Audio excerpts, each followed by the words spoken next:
Hello everyone and welcome back to Bitwig Studio and Music Production. This is lesson 5.65 and in this lesson we're going to talk all about coarse tuning.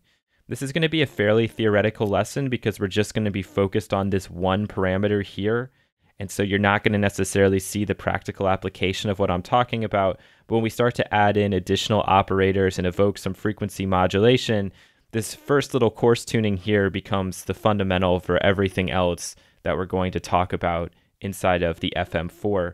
So what you'll need to do is load up the FM4 and get your initialized preset like we made a couple of videos ago. All right, so right now we can see that we have a standard gate message and that the only operator or oscillator that's playing anything is number 1. So this guy right here. I don't even have to turn this on. It's still going, it's operating. And if I try to play a note, we can see that we're getting signal, but it's occurring at a sub-audio rate. So we're down here below 20 hertz. We can't hear anything. As I start to pull this up,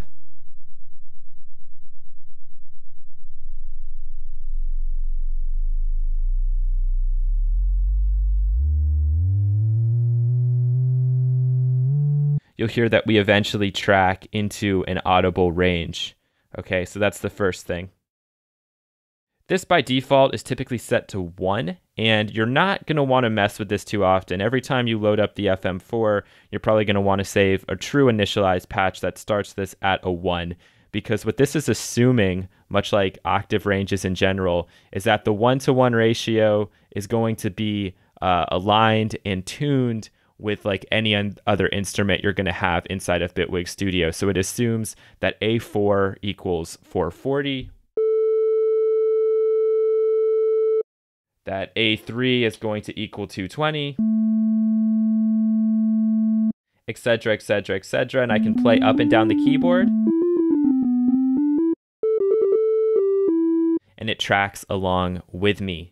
All right, so assuming that we're using operator 1 as the carrier, so if we're doing frequency modulation, we're probably applying it to operator 1, then this is going to keep our instrument in tune regardless of what else we do. Okay, so that's very, very important. If you want fine control over these, which you will want moving forward, you can actually double click and you get 3 decimal places.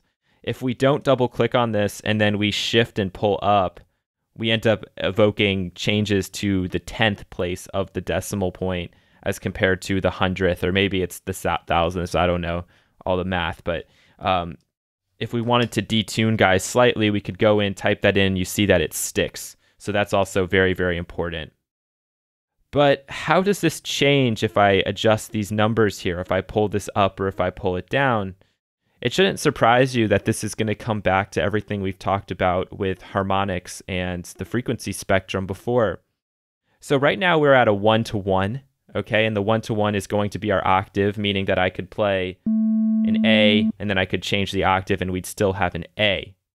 Now when we think about ratios, we know the simplest ratio apart from 1-to-1 is 2-to-1, and that sets our octave. So I could go to 2-to-1 here, and that should hypothetically play an octave up. So let me just get this back to 1, pull up our span. Okay, so there's our A3. If I change this to A2, it should play an A4, which it does. And then if we continue on with that same ratio, we're going to have to double this 2 to get it to a 4 to keep it at a 2-to-1. And now this should play an A5. And then I could go up to 8 for an A6. And then when I want to get crazy, I could pull this up to 16. And it will go way, way up. So I can even pull this up to a 32. And then even up to a 64. So this is crazy.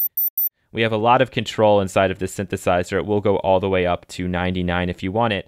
This also works in inverse. So right now I'm playing an A3. If I double click here and change this to 0.5, we should hear an A2. And if I go to 0.25, we should hear an A1. which we do, meaning that if you want to keep this instrument in tune, you actually could set it at any of these values, but we obviously have access to keyboards and various octaves, so keeping it at 1 should be the way to go for now. Where this becomes especially important is when we change this value. Okay, so if I change this instead of a 2, and I go to a 3, we are now changing the fundamental and, by extension, completely changing the tuning of this instrument. So we can now see that we're playing the perfect 5th up. We're playing an E when we set this to 3. And this is really the equivalent of thinking about the 3-to-2 ratio. So if you take 3, you divide it by 2, you get 1.5.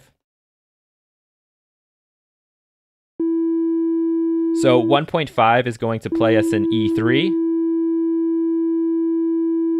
or perhaps an E4. I forgot what I was playing. And then I can double this, and I could set it to be a 3. And now that's going to play an octave above,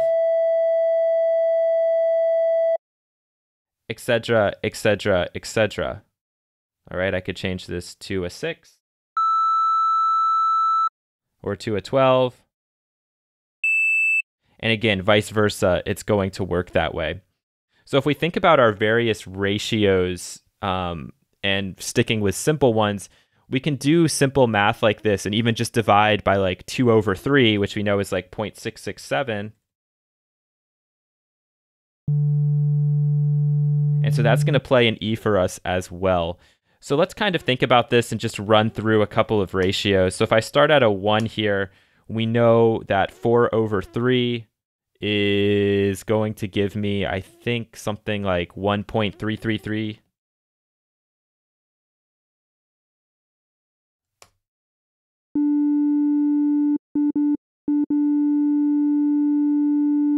And so thinking about the key of A, we have A, B, C, D. That's the perfect 4th. That all lines up. If we want the perfect 5th, we'd go up to 1.5.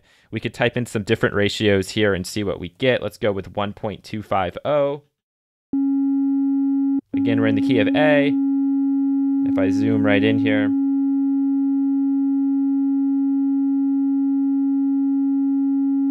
we can see that we're playing a C sharp 4, and that is going to be the major 3rd. Okay, and we could go up and try a bunch of different other ratios. You can calculate these out on your own. Just divide 3 into 2 or 2 into 3, whatever. Take that decimal place and type it in. And we could go up to 1.667.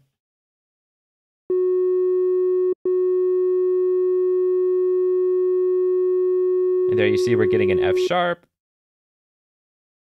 We could type in 1.750.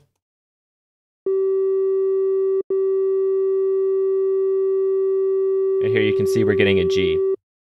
So the underlying principle is that if we type in perfect ratios here, perfect decimal places, we're going to actually get perfect pitches, meaning that we're not going to be detuned one way or the other. If I went in here and double clicked and decided to go to 1.759, okay, we're going to start to disappear from that. Or if I go to some other numbers that aren't really perfect,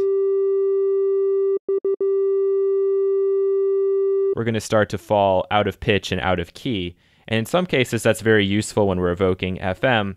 But for the most part, you're going to want to keep your number 1 or whatever your main carrier signal is at a perfect ratio. And typically, you're going to want it to be at 1, 2, 4, 8, 16, or 0.5, 0.25, 0.125, etc., etc., etc. And that's going to keep things in tune with all the rest of your instruments. I hope this has been helpful. What I encourage you to do is go into the FM4 here, pull out a calculator, calculate out a few different ratios, and see the sort of pitches that come up, and then think about those in relationship to the key of A.